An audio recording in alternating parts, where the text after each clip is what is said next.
Steps, week 8, and the topic is injury prevention. So I want to start off with the 0 to 10, not pain scale, accountability tool. Okay, so for those of you that read the update, you'll know what I'm talking about, but I'm going to review it. 0 to 10. So 0 is no pain at all. Okay. 10 is we're going to take you to the emergency room. That's how high 10 is. So on that scale, 1, 2, 3 is low, and we're going to color it green. That means you can go but monitor the pain that you're having if you're having a little bit of pain. Shins, feet, arches, back, whatever. Monitor it. But you should be able to do what you normally would do, just kind of keep an eye on it, right? So if it gets into 4, 5, 6, that's moderate. We're going to color it yellow. Okay, kind of like the light. You slow down. Back off. What do you back off on? Back off on intensity, so how hard you go, back off. Frequency, so if you're going 5 or 6 days a week, maybe go 3 or 4 days a week. And duration, so if you were going to go 60 minutes, maybe cut it back to 30 minutes. Or if you were going to go 40 minutes, cut it back to 20 minutes. So you're backing off because you don't want that discomfort, whatever it is, to get any worse. So then, so we went through low, green, 1, 2, 3, moderate, yellow, 4, 5, 6, and then 7, 8, 9 is intense. Guess what color that is? Red, right? Okay, little audience participation. So what does red mean when you get to a light? Stop. Why? It's dangerous, right? It'd be really dangerous. The pain's just going to get worse. If you try to go through a red light, it could be really painful, right? So if you're already in that much pain, it doesn't make sense to keep pushing. So in the last 2, 3, 4 weeks, how many people have been in the 7, 8, 9 range? Okay. All right.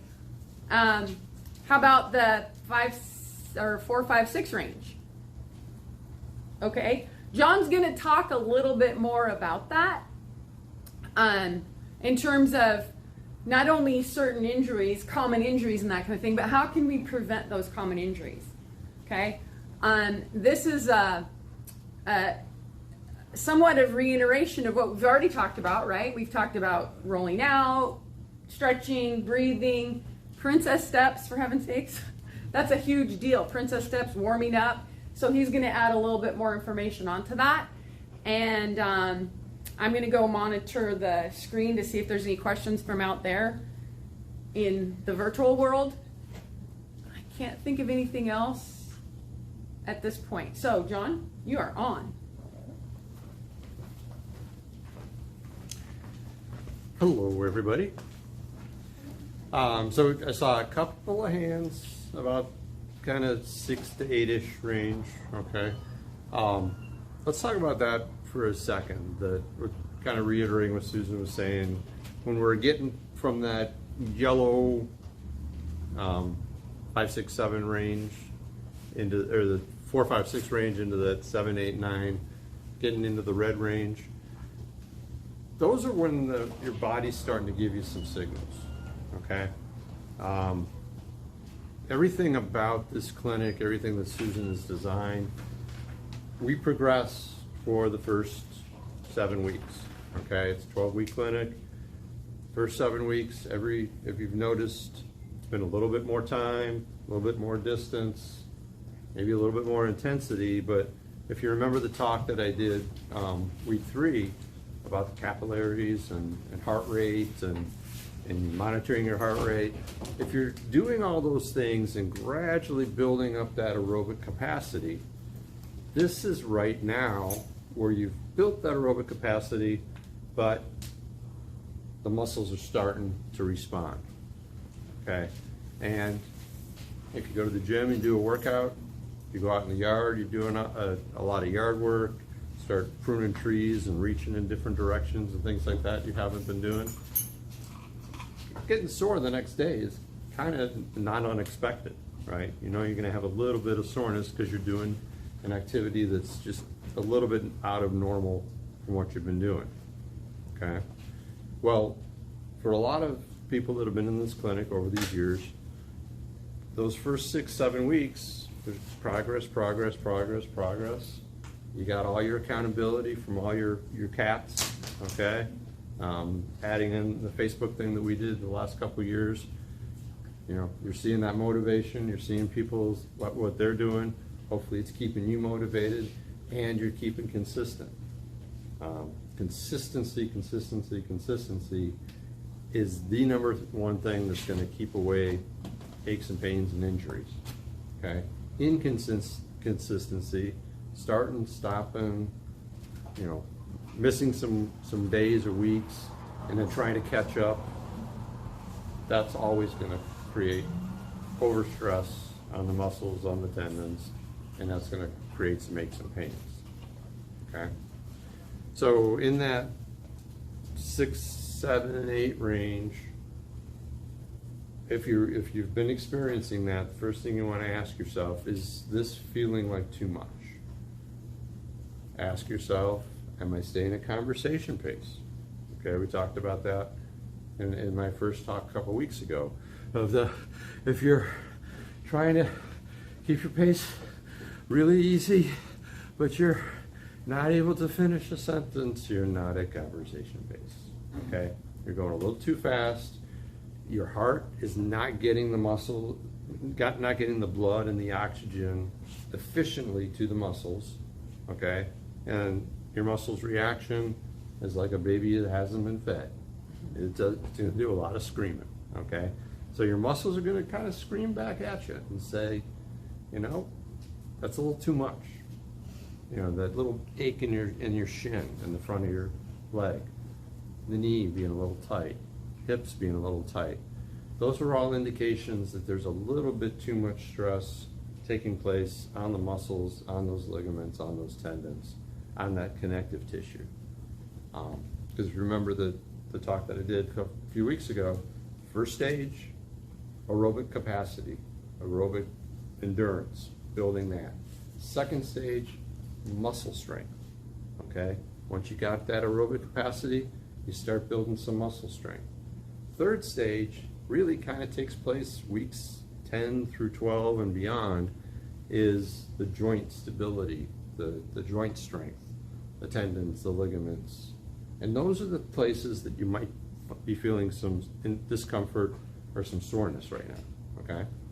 Because we've been progressing for all this time. That's why week 8 has always been back off week, okay? You look at, like, you know, right now the kids are coming in, cross-country season started. Most cross-country seasons are about 8 weeks long. So a lot of those kids can just hammer, hammer, hammer, and it's right about districts time when either everybody's about to fall apart or they're about to have the greatest race of their lives, okay?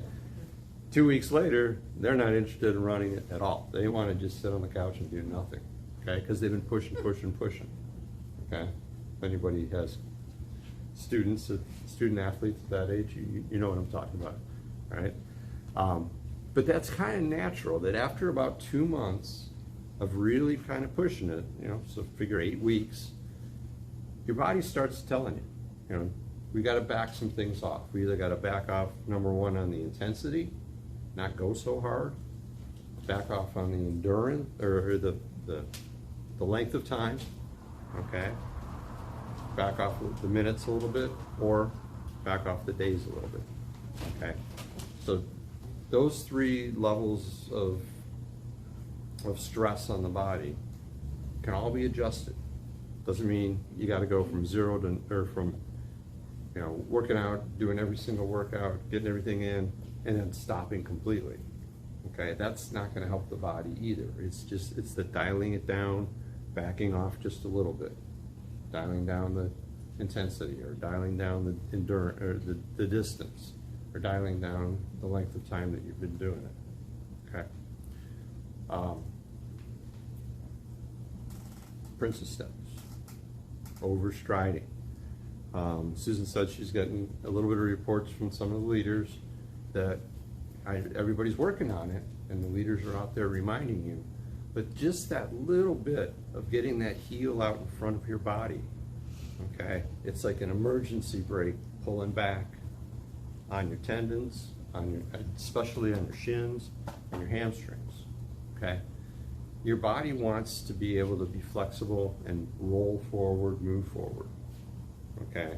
So when that foot is directly beneath your body and you're pushing off from below your body, remember when I had the foot out, showing you the foot when we were talking about shoes, that all that flexibility that takes place in the joints, the 33 joints in your foot, in the ankle, I can't see my ankle on there, so this is my foot. So all the 33 joints in your foot, your ankle, your knee, your hip, okay? All of that hitting and absorbing shock and allowing the muscles to relax, allowing those ligaments to relax, that all mechanically takes place very efficiently if your foot lands under your body, okay? I can stand on one foot and bounce up and down like that. If I put my heel out here and try and bounce up and down, I'm gonna fall down, okay? If I have it way too far back here, I'm gonna fall forward. So it's really having that ball of your foot hitting the ground right below the weight of your body, okay? That makes sense? So that's why we talk about overstriding. That's why we talk about princess steps, shortening things up so that your feet are hitting the ground and your body's moving forward with every step, okay? So, conversation phase, princess steps.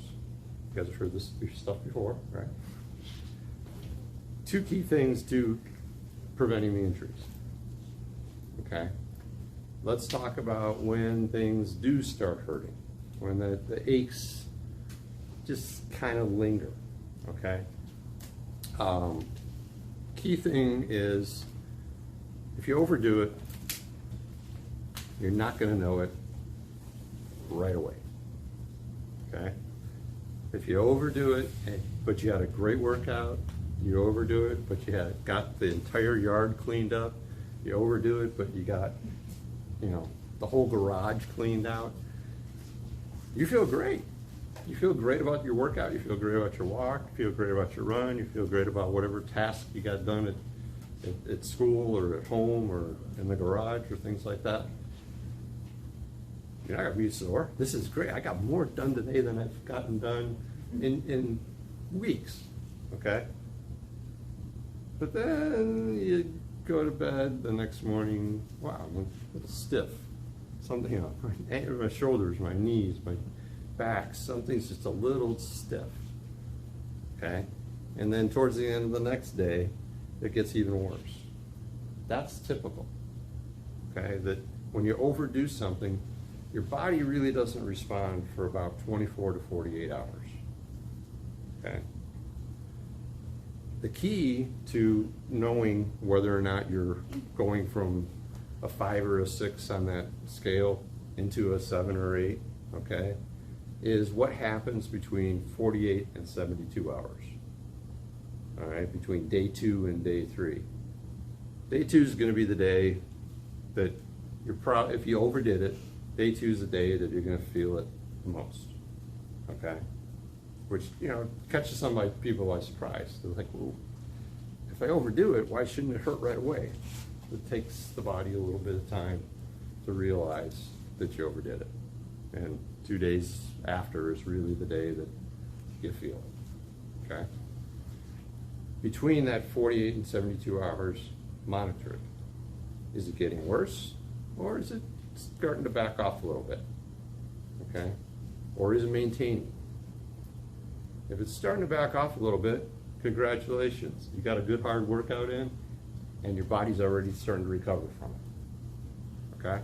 So that between that 48 and 72 hours, if there's a little bit of improvement, that's a really good thing. That means your body has adapted, and it's recovering, and you're gonna get stronger because of what you did, okay? If it's pretty much the same, no difference between day 2 and day 3, back off a little bit, okay? Give it one more day, see what happens. Again, if you see that improvement after that 4th day, hey, you did it. Congratulations. You've gotten stronger. Your body's going to adapt to it, okay? But if it gets worse after that 72 hours, that 48 to 72 hours, that 3rd day, the 4th day, wow, this isn't going away. This is really something I should keep an eye on. That's when you start dialing down the intensity, the distance, the duration, okay? Those are the 3 keys. Dial them all down just a little bit. Go not quite as far, not quite as fast, not quite as long, okay? And see if that makes a change in the next day or 2. If it really feels like the pain is there, it's not going away, then it's time to just back off, do something else, okay? If you're walking, walk a little less. If you're running, do some walking. If you can do some non-weight bearing exercises, that's even going to be better, because usually it's those hip joints, knee joints, shins, lower back. That's where you're going to feel the intense, pains and aches that move into pains. Okay. So, ice. Ice is your friend. Ice is cold. Okay. But ice reduces inflammation. The best thing you can do. If something's sore, something feels like you've overdone it, especially if you can actually, like in your shins, if you can actually feel that they're warmer, then reducing the inflammation with ice is definitely the greatest thing you can do. What I've liked to do, or what I've done for years and really I think is most effective, take a paper cup, fill it with water, put it in the freezer, let it freeze, rip that paper off, and use that ice massage, okay? Icing, again, using this as my shin. Okay, icing up from your foot towards your hip. That's where the best ice massage is going to take place, because you're helping that blood flow move back towards your heart. Okay, if you're going to do an ice massage, you don't want to go away from the heart. You don't want to push, especially push down and in towards your foot. You want to go up towards your heart. Okay. Icing reduces the inflammation. It also encourages blood flow, because once things cool down at that surface level, at your skin level, your body reacts by, send more blood. We got to warm that place up. Okay, it's really cold right there. Let's warm it up. So that gets the blood flow going. That's that's what's going to heal things faster. Proper blood flow, the oxygen, the nutrition, engaging all those new capillary beds that you've created. Okay, that's what we want to do when we're icing and use ice massage. Stuff that's been over the counter for years, ibuprofen, naproxen, Tylenol, things like that. Follow the instructions, okay? They're not a plate of M&Ms where you just keep popping them in, okay? I used to work out with a guy 25, 30 years ago that he'd finish a workout and it's just like he'd have a handful of Advil. Like, your liver's not going to like you 20 years from now. So it's follow the instructions, okay? Don't ask me about CBD or any of that stuff, because I have no idea. But do your own research, okay? But supposedly there's a lot of benefits, not something I've ever personally experienced or experimented with. So, but there's things out there. The kind of the analgesic creams or rubs or things like that, those are, make you smell like menthol, but those are counter irritants. What those do is kind of like that ice massage, irritating the skin, having that cooling sensation, that menthol or camphor, things like that. That opens up the blood pores, or opens up the pores, gets the blood flow going. The same kind of concept, okay? Because it's that getting the blood flow going that's going to create the healing and clean the junk out that you put in there if you've overdone it, okay? Let's see what's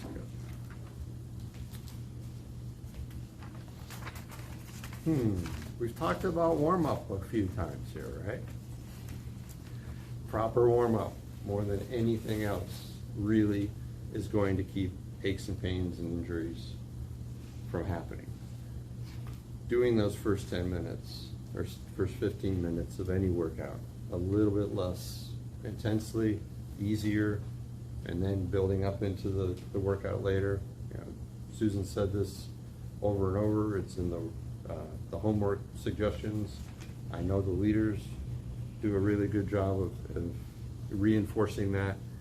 A proper warm-up really does more to get blood flowing going, to get the muscles warmed up, to get your whole body engaged, and avoid doing the aches, overdoing it and getting those aches and pains. Okay. Be aware of your sleep too. If you're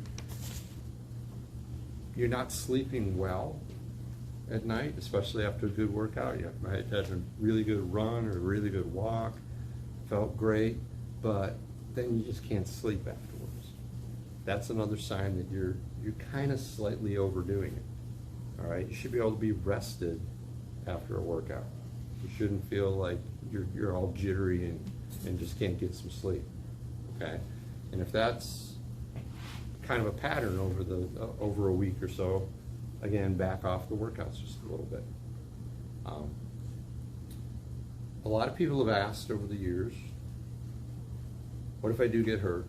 What if I do go to Hawaii? What if I go to Disneyland? What if I go someplace and just sit on the beach for 3 weeks? Okay. Do I lose everything that I've just put in? Okay. No.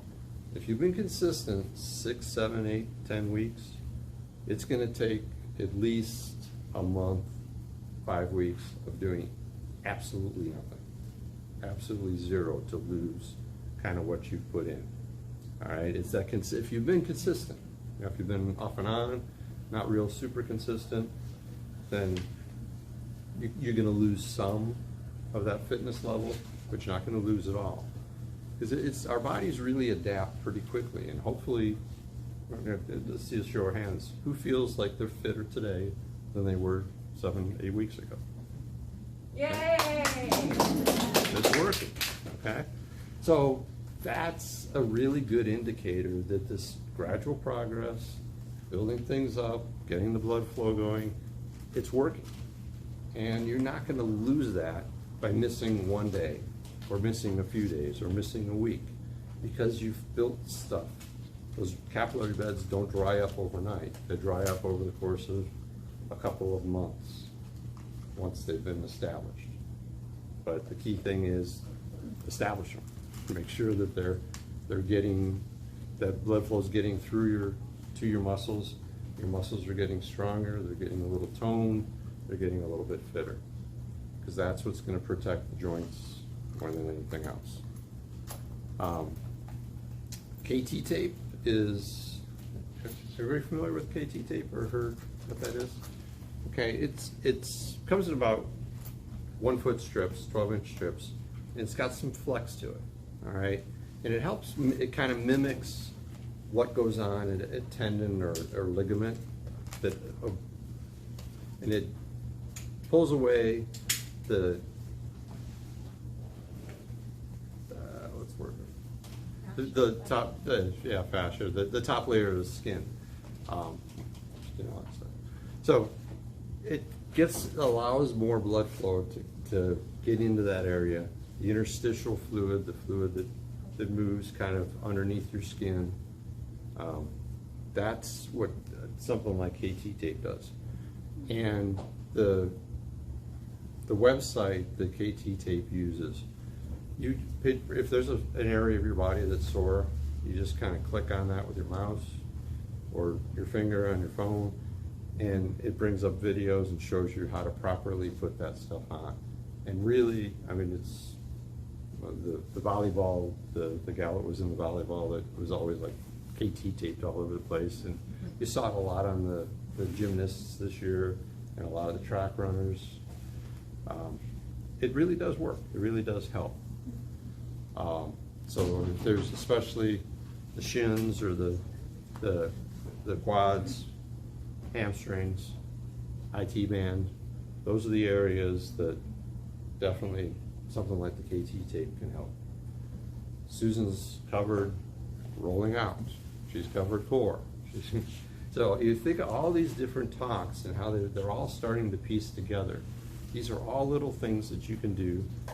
Every one of them is going to add a little bit of a piece to that avoiding injuries and keeping the puzzle together of getting yourself fitter and fitter. Okay. Any questions?